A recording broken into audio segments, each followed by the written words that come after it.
중간 정리. 지금까지 고대, 중세, 근대 시기 과학의 역사를 알아보았다. 고대에는 프톨레마이오스에 의해 천동설이 주장되었다. 중세에는 과학적 논의가 진행되지 않다가 근대에 들어선 후에야 비로소 본격적인 논의가 진행되었다. 우선 코페르니쿠스가 지동설을 주장했다. 이를 관측 자료와 수학적 설명을 통해 정립한 인물이 과학의 아버지라 일컬어지는 갈릴레이다. 갈릴레이는 기하학을 통해 자연 세계를 서술했다. 이후 데카르트의 해석 기하학은 기하학을 대수학으로 표현할 수 있게 해주었다. 자연 세계는 이제 수와 문자의 계산식이 된 것이다. 뉴턴이 이를 이어받아 세계의 존재자들 뿐만 아니라 그 관계까지도 수학적으로 정리했다. 특히 그는 물체들의 관계로서 만유인력에 관심을 기울였다. 뉴턴 이후 과학은 완성된 듯 보였다.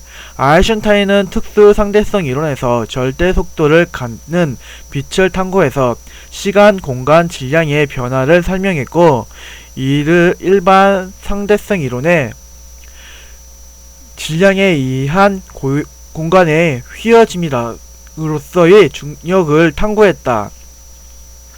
이들은 수학과 관찰을 토대로 완벽한 고정불변의 진리를 찾으려 노력했다. 이들의 세계관은 큰 틀에서 절대주의적 진리관을 대변한다고 볼 수 있겠다. 현대 과학, 결정되지 않은 우주의 미래. 아인슈타인의 상대성 이론은 현대 물리학 전반에 지대한 영향을 미쳤지만 근대 물리학에 포함되는 것이 더 적합하다. 왜냐하면 아인슈타인 이후의 물리학은 아인슈타인을 포함해서 그 이전의 물리학과는 근본적으로 다른 세계관을 갖기 때문이다. 갈릴레이, 뉴턴, 아인슈타인은 공통적으로 동일한 세계관을 갖는다. 그것은 결정론적 세계관이다. 결정론적 세계관이란 우주의 미래가 이미 결정되어 있다는 관점이다. 이에 따르면 우주는 수학적이고 물리적인 법칙에 따라 한치의 오차도 없이 정확하게 움직이고 예측된다. 특정 시점의 우주의 물리적 조건에 대해 우리가 정확히 알 수만 있다면 우리는 우주의 과거와 미래를 정확하게 예측할 수 있을 것이다. 이런 면에서 이들은 절대주의적 측면이 강한 과학자 집단이라고 할 수 있다. 그런데 가끔 아인슈타인이 상대성 이론이 이름에 상대성이 들어가는 까닭에 상대주의와 연결하려는 견해를 보게 된다. 하지만 이는 타당하지 않다. 상대주의는 보편적이고 절대적인 진리가 없다는 입장으로 관점에 따라 진리가 달라질 수 있다는 견해다. 아인슈타인이 상대성 이론 역시 관측자에 따라 시공간이 고유하게 측정된다는 측면이 있으며 서로 다른 관측자에게도 관측의 결과물은 수학적으로 절대적으로 규정되고 예측되는 까닭에 절대주의적이고 결정론적인 측면이 크다. 이름이 상대주의라고 판단하는 것은 적절치 않다. 물리학에서 상대주의적 성향을 띠는 견해를 찾는다면 그것은 아인슈타인 이후 현대의 양자역학 정도가 될 것이다. 물론 양자역학의 결과 역시 수학적으로 정리되고 예측된다. 다만 차이가 있다면 양자역학의 결과값은 확률로만 예측될 뿐 확정되지 않는다는 것이다. 즉 양자역학의 세계는 비결정론적 세계다. 우주의 미래는 결정되어 있지 않다. 자신이 제시한 상대성 이론에서 탄생한 양자역학이지만 양자역학의 결정론인 비결정론에 대해 아인슈타인은 완강하게 반대했다. 양자역학의 대표적인 과학자였던 닐스 보어와의 토론에서 그는 신은 주사위 놀이를 하지 않는다 라며 양자역학의 비결정론적 세계관을 문제 삼았다. 아인슈타인이 보기에 우주는 주사위 던지는 것처럼 확률에 의존하는 세계가 아니라 인과 법칙으로 견고하게 결정된 세계였다. 이에 대해 닐스 보어는 신에게 이래라 저래라 하지 말라 라고 답했다고 한다. 그리고 20세기 동안의 과학적 실험과 검증은 결국 오늘날에 이르러 양자역학에 손을 들어준 듯 했다. 실제로 양자역학의 예측값은 매우 정확한 편이고 실용적인 면에 있어서도 현대 기술 문명에 크게 기여했다. 이제 양자역학에 대해 간단히 살펴보려고 한다. 다만 미국의 이론 물리학자 리처드 파인만은 아무도 양자역학을 이해하지 못했다고 말해도 괜찮을 것 같다 라고 말한 적이 있는데, 그가 지적한 듯 양자역학은 그 논의되는 범위나 수학적 전문성 그리고 기존의 물리학과 배치되는 철학적 함축 때문에 이해하기 어렵기로 악명이 높다. 따라서 우리는 초기 양자역학에서 자주 언급되어온 두 가지 개념만을 간단하게 알아보려고 한다. 하나는 하이젠베르크의 불확정성 원리고 다른 하나는 슈레딩거의 고양이다. 하이젠베르크의 불확정성 원리. 양자역학이 시작된 것은 기술 발전과 함께 원자 이하의 세계에 대한 관측이 가능해졌기 때문이었다. 뉴턴과 아인슈타인이 거시 세계에 관심을 기울였다면 현대 물리학자들은 미시 세계에 대해 탐구했다. 처음에 과학자들은 아무리 작은 세계에 대한 탐구라고 해도 원자나 전자 단위의 소립자들이 뉴턴 역학을 따를 것이라고 생각했다. 하지만 실제로 확인해 본 결과 눈에 보이지 않는 미시 세계는 일반적인 상식과는 다르게 움직이는 듯 했다. 이에 따라 미시 세계를 기술할 새로운 물리학이 필요해졌는데 이를 양자역학이라고 부르게 된 것이다. 양자역학은 소립자를 측정하는 과정에서 문제가 발생하면서 탄생했다. 소립자의 크기가 너무 작아서 이를 측정하기가 곤란해진 것이다. 우리가 살고 있는 거시 세계에서는 관측이라는 행위가 정확하게 이루어진다. 예를 들어 내가 사과를 관측하기 위해서는 광원에서 출발한 빛이 사과의 표면에서 반사되어 내 눈에 들어온 것을 확인하면 된다. 그럼 우리는 사과의 현재 위치와 속도를 측정할 수 있다. 내가 지금 탁자 위에 있는 사과를 본다면 우리는 곧 사과의 위치는 우리 집 거실이고 속도는 0임을 알 수 있다. 이것은 마치 고속도로를 달리는 자동차의 속도를 측정하는 것과 동일하다. 자동차를 타고 과속으로 고속도로를 달리면 며칠 뒤에 집으로 속도 위반 딱지가 날아온다. 거기에는 내가 과속한 위치와 속도가 기록되어 있다.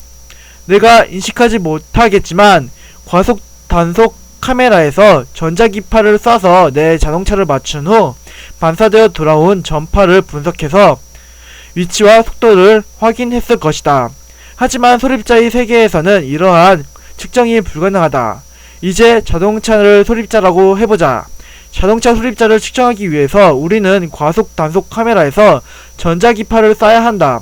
그런데 자동차 소립자가 너무 작다 보니 전자기파를 맞은 자동차 소립자의 속도가 변화하고 만다. 이래서는 과속 딱지를 끊어야 하는지 판단할 수 없다. 그래서 자동차 소립자의 속도에 영향이 없을 만큼 작은 전자기파를 쏘았더니 이번에는 너무 약해서 파장이 돌아오지 않는다. 자동차 소립자의 위치를 도통 확인할 수 없는 것이다. 그럼 이제 자동차 소립자를 측정하기 위해서는 어떻게 해야 하는가? 위치를 확인하려고 하면 속도가 바뀌고 속도를 확인하려고 하면 위치가 확인되지 않는다. 즉 위치 속도라는 기본적인 물리량이 동시에 확정되지 않는 것이다. 위치와 속도가 확인되지 않는 것이 뭐가 그리 중요하냐고 생각할지 모르겠으나 앞서 상대성 이론에서 잠시 설명했듯이 물리학에서는 매우 중요한 문제다. 왜냐하면 물리학에서 물질을 이해하는 방식은 시간에 따른 위치와 속도의 방정식을 구하는 것이기 때문이다. 위치와 속도가 확정되지 않는다면 더 이상 물리학을 진행할 수가 없다. 이에 대해 근대 물리학을 이끈 아인슈타인은 위치와 속도가 동시에 확정되지 않는 것은 다만 측정 기술의 한계 때문이라고 생각했다. 언젠가 기술이 더 정밀하게 발전하면 우리는 소립자의 위치와 속도를 정확히 측정할 수 있을 것이라고 말이다. 하지만 현대 물리학의 양자역학자들은 그렇게 생각하지 않았다. 그들은 위치와 속도가 동시에 측정되지 않음이 미시세계의 질서라고 생각했다. 이를 수학적으로 정리한 사람이 하이젠베르크다. 그는 이렇게 동시에 결정되지 않는 미시세계의 원리를 불확정성 원리라고 이름 붙였다. 이러한 결과를 바탕으로 앞으로의 물리학에 대해 과학자들의 선언이 뒤따른다. 이것이 그 유명한 코펜하겐 해석이다. 코펜하겐 해석은 새로운 시대의 물리학으로서 양자역학의 출발을 알리는 선언인 동시에 아인슈타인까지의 결정론적 세계가 끝나고 결정되지 않은 비결정론적 세계가 시작되었음을 알리는 선언이었다. 하지만 그렇다고 코펜하겐 해석이 물리학을 포기한다거나 진리는 알 수 없다는 불가지론적인 선언은 아니었다. 여기서 결정론의 세계가 원인과 결과에 정확히 부합하는 인과론적 세계를 대변한다면 비결정론은 확률로서 제한되는 세계를 말한다. 양자역학은 수학적 확률 안에서 비교적 정확하게 기술된다. 코펜하겐 해석의 주요 골자는 두 가지로 정리할 수 있다. 하나는 방금 이야기했던 것처럼 물리량이 동시에 측정되지 않는다 라는 것이다.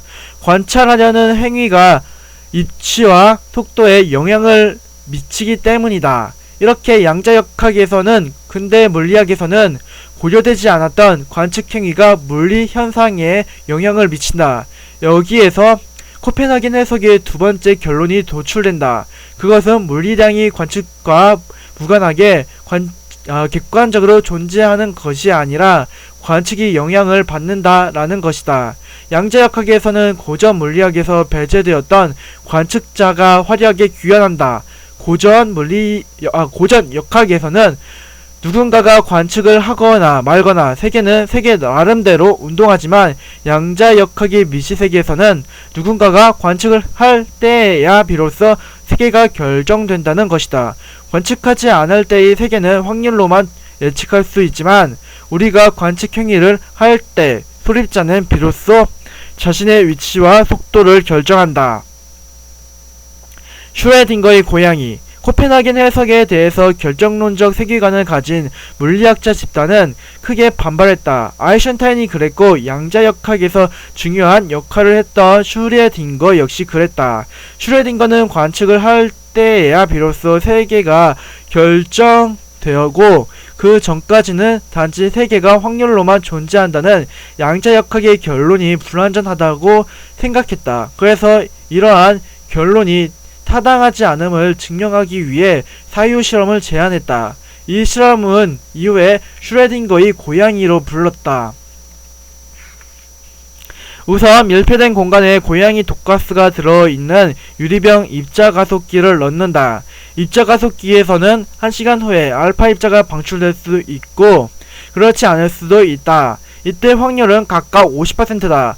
만약 50%의 확률로 알파 입자가 방출된다면 그 입자는 독가스가 들어있는 유리병을 깰 것이고 그러면 고양이는 죽을 것이다. 반면 50%의 확률로 알파 입자가 방출되지 않는다면 독가스가 들어있는 병은 안전할 것이고 고양이도 살아있을 것이다. 1시간이 지난 후에 상자 안의 고양이는 어떻게 되었을까? 아직 뚜껑을 열어본 것은 아니다. 고전 물리학자들은 당연히 고양이가 죽었거나 또는 죽지 않았을 것이라고 대답할 것이다. 이것은 상식적으로 당연하다.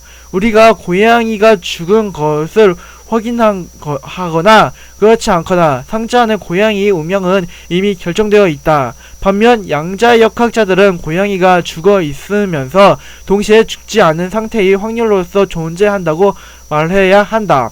왜냐하면 알파 입자는 미시세계에 속하는 소립자이고 코펜하겐 해석에 의하면 소립자는 관찰될 때에야 비로소 자신의 위치와 속도를 확정하기 때문이다. 알파 입자의 위치와 속도가 확률로 존재한다면 고양이의 삶과 죽음도 확률로 존재하고 있어야 한다. 슈레딩거는 고양이가 죽은 상태와 죽지 않은 상태를 동시에 갖는 확률로 존재한다는 것은 말이 되지 않으므로 양자역학의 결론에 문제가 있고 불완전하다는 것이 증명되었다고 생각했다. 문제는 최근의 실험 결과를 고려했을 때 고양이가 양자역학자들의 생각처럼 존재할 수도 있어 보인다는 데에 있다. 물리학자들을 당황스럽게 한 실험 중에 이중슬릿 실험이라는 것이 있다. 이 실험은 처음에 입자와 파동을 구분하기 위한 실험으로 제시되었는데 실험의 구조는 매우 단순하다.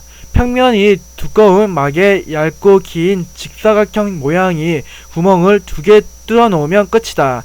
이제 이 막을 슬릿이라 부르자. 직사각형의 구멍이 2개라서 이중 슬릿이다. 슬릿을 가운데에 세워두고 한쪽에 잉크를 채운 구슬탄화를 쏘는 기계를 설치한다. 그리고 반대편에는 탄화를 받을 벽을 설치한다. 탄화를 쏜다면 탄화는 우선 이중 슬릿에서 일부가 걸러지고 일부가 반대편의 벽에 도달해서 무늬를 만들 것이다. 이때의 무늬는 당연히 슬릿의 모양대로 긴 직사각형 2개의 모습이 될 것이다. 다음으로 구슬탄환을 쏘는 기계에서 탄환 대신 음파를 쏠 수 있도록 해보자. 그리고 음파를 쏜다면 음파는 이중 슬릿까지 도달할 것이고 2개의 슬릿을 통과하며 서로를 간섭하게 될 것이다. 파동은 서로 만났을 때 상쇄되거나 증폭되는 간섭이 모습을 보인다. 이에 따라 벽에는 간섭한 상태 그대로 간섭무늬가 찍힌다. 간섭무늬는 슬릿 모양이 긴 직사각형 여러 개가 일렬로 찍힌 모습으로 나타난다. 이중 슬릿 실험은 고전적인 실험으로 벽에 찍힌 무늬를 통해 입자와 파동의 특징을 보여주는 실험이었다. 그런데 기술이 발전함에 따라 사람들은 눈에 보이지 않는 소립자를 대상으로 이중 슬릿 실험을 하게 되었다. 그리고 분명히 소립자는 입자일 것으로 구슬탄환처럼 하나의 직사각형 무늬와 잔상을 만들어낼 것이라고 기대했다. 그런데 직접 실험을 진행했더니 소립자가 파동처럼 간섭무늬를 드러내는 것으로 확인되었다. 이것은 상식적이지 않은 결과다. 왜냐하면 소립자는 당연히 입자일 것이므로 간섭무늬를 나타낼 수 없기 때문이다. 하지만 실제로 간섭무늬를 만들었으니 가능한 대답은 기계를 출발한 소립자가 이중 슬릿 앞에서 둘로 나뉜 다음에 각각 2개의 슬릿을 지나서 서로를 간섭한다는 것이다. 그래서 과학자들은 2개의 슬릿 중에 소입자가 진짜로 지나가는 슬릿은 무엇인지를 확인하기 위해 슬릿에 검출기를 두어 이를 관찰했다. 그리고 실험을 진행했더니 이번에는 소립자가 간섭무늬를 만들지 않고 하나의 입자처럼 직사각형 무늬를 하나 만들어냈다. 즉 소립자는 마치 우리가 관측을 하지 않는지를 알고 있는 것처럼 행동한다. 관측하고 있지 않을 때는 자신의 위치를 확정하지 않고 확률로만 존재한 채 2개의 슬릿을 동시에 통과해서 파동처럼 행동하지만 관측을 시작하면 자신의 위치를 확정해서 입자처럼 행동한다. 다시 말해 관측이라는 행위가 확률로 존재하고 있던 세계를 하나의 세계로 확정하는 역할을 하는 것이다. 소입자들이 확률로서 존재할 수 있다고 해도 고양이처럼 커다란 개체가 확률적으로 중첩되어 있다고 생각하는 것은 무리가 따른다. 그렇다면 어느 정도의 크기까지 입자의 위치를 규정하지 않은 상태로 확률로서 존재할 수 있는 것일까? 과학자들은 점점 더 커다란 입자들을 대상으로 이중 슬릿 실험을 하고 있다. 최근에 이루어진 실험에서는 탄소 원자 60개가 축구공처럼 연결된 플로렌으로 이중 슬릿 실험을 해보았다. 탄소 원자는 우리에게는 매우 작은 물질이지만 사실 소립자와는 비교할 수 없을 만큼 어마어마한 크기를 가지고 있는 물질이다. 그리고 실제로 실험해보니 실험 장소를 진공 상태에 근접시킬수록 플로렌이 만드는 간접 무늬가 선명해짐을 확인할 수 있었다. 논리적으로 생각했을 때는 적절한 실험 조건이 형성된다면 고양이 크기의 물질도 이중 슬릿을 동시에 통과해 간섭 무늬를 얻을 수 있는 것으로 보인다. 정리해보자. 현대 물리학은 기존 물리학과는 다른 세계관을 제시한다. 그것은 결정되지 않는 확률로서 존재하는 세계다. 근대까지 물리학자들은 현재 우주의 조건만 알면 당연히 미래를 예측할 수 있다고 생각했다. 하지만 현대의 양자역학자들은 그러한 생각을 거부한다. 결정론이 오랜 전통을 깨고 비결정론의 세계를 추구한다는 점에서 양자역학자들은 기존 물리학자들에 비해 상대주의적 측면을 갖는다고 할 수 있다. 그렇다면 과학 내에서도 진리 자체를 거부하는 회의주의적 측면을 찾아볼 수 있을까? 과학 철학이 일부 입장을 과학적 진리에 대한 회의와 비판을 찾아볼 수 있다. 간략하게 과학 철학의 회의주의에 대해서 알아보자.